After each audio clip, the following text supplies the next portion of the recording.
We bring in a terrific analyst. Really respect his work for ESPN. He's also the national director of recruiting for ESPN. That is Tom Luginbill. Tom, Vince, and Jesse. How you doing this morning, Tom? I'm doing good, guys. Happy New Year. Well, Happy New Year to you. Our first chance to talk to you before we get into some recruiting and college football stuff. First chance, I believe, to talk to you since Tennessee hired Butch Jones. What's your impression of Butch Jones at Tennessee? Well, I had an opportunity to cover some of his games broadcasting at Cincinnati, and the one thing that I've always come away with is that he has a fine balance of being a well-received coach from his players, but also being able to maintain the necessary discipline and that level of authority that you've got to have. And I think that that's always a delicate balance. He has a real nice way about being personable, being out there, being a likable guy. But the players understand very, very quickly where they stand, where he stands, and what's expected of him. And I think that that type of discipline and that type of approach is what he'll be bringing to Knoxville. What kind of testament is it to Butch Jones' coaching ability, coaching style, personal relationships as he builds with players? When you looked back when he left Cincinnati, there were players that came out and weren't bitter. They wished him well, and they vocalized about how they're going to miss playing for him.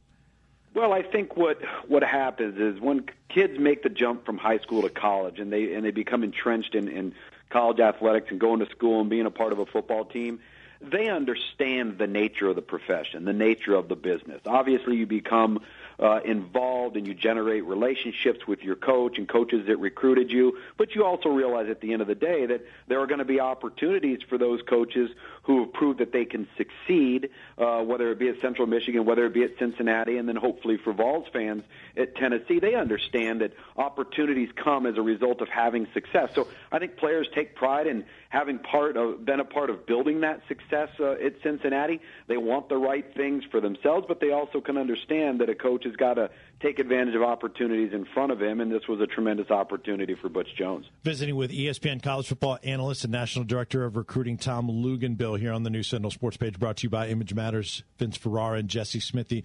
So what do you make of what he and his staff have done to this point in recruiting, obviously needing a strong close? Well, they need a strong close, and they don't have a lot of time to do it, and he understands that. I think that Butch Jones and the staff that he's putting together realize they've got a very short time frame here to work within. They're trying to establish relationships, maybe with prospects that they'd never talked to throughout the last 12 to 15 months because they wouldn't have been recruiting many of these guys, if not all of them, at the University of Cincinnati. I think he made a wise move in hiring J.R. Sandlin away from the University of Alabama from a personnel standpoint, having an intimate knowledge of the process by which Alabama had gone about doing it. I think that Butch Jones was smart in realizing that a significant influence needs to be placed upon player personnel and player evaluation to be able to compete in the SEC, particularly at Tennessee when you're in a state where more often than not, you've got to go into your competitors' backyards to get players. 18 verbal commitments now, but I think it's where they've made inroads with some high-profile guys like defensive end Carl Lawson, inside linebacker Reuben Foster, wide receiver Marquez North. There's some opportunities between now and National Signing Day on February 6th where maybe you could see some surprises pop up for Tennessee and some good work being done in a short period of time. Von Bell might be another one. It seems like Tennessee is now in the mix, and he's going to visit Tennessee. Do you get the sense that it's still Von Bell to Alabama, or where does Tennessee stand for him, in your opinion? Well, I do believe that Von Bell is definitely an option. I think it's Alabama, but I also think Ohio State's in the mix there as well. Urban Meyer, of course, has significant relationships and established roots in the Southeast, and he's going to try and mine that as best as he can. I think Davin Bellany, another prospect in the state of Georgia, a defensive end, is another one that Tennessee would like to be able to see if they can bring into the fold at Tennessee. So, the competition is fierce when you're behind the eight ball because you're trying to put together a staff, you're trying to introduce yourself to parents and prospects and high school coaches, most notably in a region where you haven't spent a lot of time. That's a daunting task in a short period of time. So they've got their hands full. I don't think it's wise for anybody to judge any first-year coaching staff that's had, essentially 5 or 6 weeks to try and, put this thing together and close it out. I think what you got to do for Butch Jones and his staff, if you're a Tennessee fan, is you look beyond signing day and you look at the next 12 to 15 months where the staff gets to work as a cohesive unit, laying down their blueprint, and then start judging and making assessments from that point forward. Tom, how much do you think high school recruits were a little bit reluctant to give Butch Jones a chance because he was at Cincinnati? It seemed like when he was named coach at Tennessee, there were some recruits and even some players on Tennessee's staff that were excited about it because they really considered Cincinnati during their recruiting process, but opted for the SEC school instead. Well, I think any time that a prospect is savvy enough to take a step back and start doing some homework, that always pays dividends. At the end of the day, I think the most competitive players out there, they want to win. First and foremost, they want to win. If there's one thing that Butch Jones brings to the equation, it is a proven history of winning at now 2 different levels, the BCS level of competition, the mid-major level of competition out of the Mid-American Conference. And so he brings that element to Tennessee, and I think that's attractive. And I think it gets his foot in the door, not only with prospects that he had already been actively recruiting, but getting his foot in the door and establishing new relationships with new area high school coaches, new prospects, and to be honest with you, in many instances, a different caliber of player than maybe they would have had the opportunity to be in on while at Cincinnati, because now at Tennessee, you're entering into a little bit of a different realm where the exposure and how a program is perceived is maybe a little bit different. Visiting with Tom Luginbill from ESPN, talking some recruiting in college football. What's your opinion of Riley Ferguson as a prospect at quarterback for Tennessee who's a verbal commit? He's one of those guys, and I have seen him since he was a sophomore competing in 7-on-7 leagues, that has never been a great practice player. He's never really been a great camp and combine player, but at the end of the day, he wins games. And he's won an awful lot of them at Butler High School. He's got some unorthodox methods.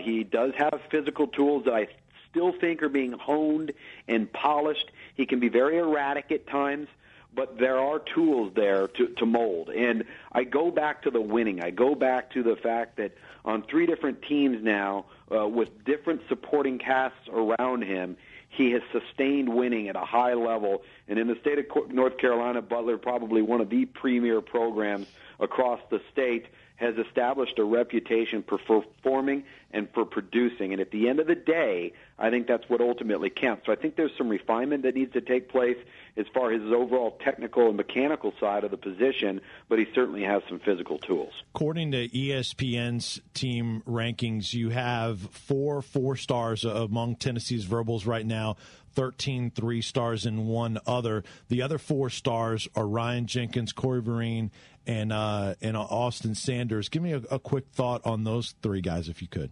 Well, Ryan Jenkins is a player that's it's important right now because he was verbally committed to Clemson. He's based out of the state of Georgia, and so I think he's become pivotal in the recruiting efforts of other players, like I've mentioned, the Carl Lawsons, the Reuben Fosters, the Davin Bellamy's, the Von Bells, because there's an established relationship there. I think that's been very, very important. I think he's a slot player, a guy that's going to probably be most productive when he's working out of the slot, and in this offense that I think Butch Jones is going to put together, he could be a pretty dynamic offensive threat.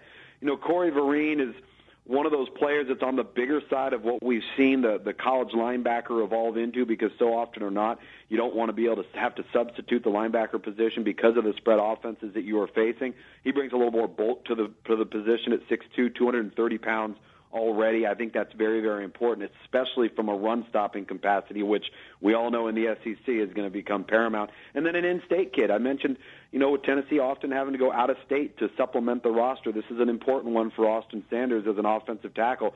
And a mammoth frame to this guy. I think he'll end up carrying 310, 315 pounds very, very quickly within the next 2 years as he develops into a college weight room program. Tom, what about Derek Green? Fans asked about him. That running back position, I think, is so key for this Tennessee team in the future to have a real go-to elite back. What do you think of the Tennessee's chances of landing Derek Green? I think it's going to be very, very difficult. Obviously, Auburn is in the mix heavily. Michigan. I know that from a play right away, an establish an identity standpoint, Tennessee may provide the best opportunity because there's that opening there. There's that lack of the feature bell cow in the backfield, and he's more than capable of being that. This is if I'm going to make a comparison to give people an idea, he's a Mark Ingram type with maybe a little bit of more short area explosiveness through the hole. And in the sense that I mean that capable of maybe breaking some plays to the second level, maybe more often, but still having that power and that strength between the tackles to be stronger in the fourth quarter than he is in the first. So load carriers are at a premium in the SEC, and you better have more than one. I mean, obviously Derek Green's important. They've got to start establishing depth at that position without question. Tom, how much do you know about this recent tight end commitment for Tennessee, Woody Quinn? Maybe under the radar for some folks. I mean, I think maybe he has a volleyball background, if I'm not mistaken. But 6'5", 6'6", right around 260, seems to be very athletic. Had he been on your radar at all? He really had. The junior college player out of Santa Ana College. He's out of California. You mentioned the basketball prowess. There's lots of guys that have gone that route and have played basketball, and the next thing you know, they transition to football, and they do it later. They're, what we term to be late bloomers. There's a starting offensive tackle right now at Florida State that may end up being a first-round draft choice here in the near future, who never played football until he got to the junior college level. He was always a basketball player, but it was one of the things that made him great in football. So with the size at 6'5", 250, this could be one of those guys that comes in and is maybe a surprise out-of-nowhere type guy. We've evaluated and written reports on close to 200, if not a little over 200 junior college guys in this class alone, and this is not one of them. So this guy must be really hidden under the radar. Visiting with Tom Luginbill, National Director of Recruiting for ESPN and the Recruiting Nation, also college football analyst here on the New Sentinel Sports page. I want to go back to the running backs, Tom. Is it more appealing these days for top running backs to get into a multiple back situation so they limit their carries and take away some of that wear and tear for the next level? Is that becoming more appealing than getting a bunch of carries and being the guy at a program? It's going to have to be if it isn't already, because in this day and age, with the development of the players and the strength and the size and the speed, the days of the Bo Jacksons and the Herschel Walkers and the continual 30 to 35 carry per game, they're over. If you take a look at Alabama, you take a look at LSU, even Florida this past year with Mike Gillislee and the freshman Matt Jones, you better have at least two.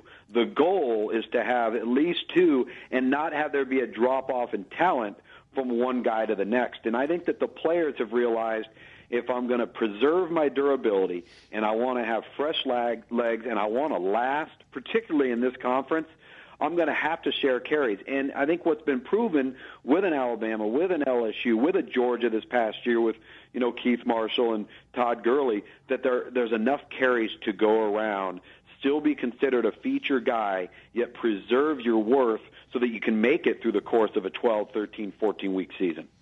Tom, the last year, as you well know, the SEC addressed the oversigning issue in limiting that. Big Ten fans still, I think, are under the impression that the SEC can sign whatever it wants and then just get rid of whoever they want, as you well know. Is upgrading, is that a big issue? Or what are the big issues you think still in recruiting right now for some of these programs? Well, first and foremost, there's a lot of mythology and there's a lot of misinformation out there about oversigning. First and foremost, it's not exclusive to the SEC. It's all over college football. There are NCAA rules, regardless of conference rules, that everybody has to follow. What people don't realize is that oversigning isn't as black and white as people think it is. You've got to consider mid-year graduation, mid-year enrollees that count towards the last class. You've got to consider summer graduation when scholarships come up. There are various points in the year that make up different ways for the roster to be massaged. So it's nowhere near as black and white as I think fans would like to believe that it is, and I think that's one of the big myths out there in regards to it. But the reality of the situation is this. There are 120, about to be 124 FBS level teams, and the coach's job is to get the best player, the best student athlete to win games. And in doing so, they are constantly evaluating. And let's not forget, you've got to handle things properly. I'm coming right out and saying that. If you feel like you're going to go in another direction, you've got to inform the player, you've got to inform the coach, you've got to inform the parent. But let's keep in mind that players during the recruiting process commit, decommit, and recommit on a weekly and a daily basis. And so coaches and programs have got to protect themselves as well. And as long as they're performing it in a moral and ethical manner, then there's a bit of a two-way street that I think people have got to understand throughout this process. So well said. The National Director of Recruiting for ESPN, the Recruiting Nation, and also a college football analyst. Tom, we could keep you forever, but we really appreciate your time. Great to visit with you, as always, my friend. Absolutely. Hey, have a good one, guys. We'll talk to you soon. Thanks. You too. That is Tom Luginbill, does a fantastic job and a very good college football analyst as well.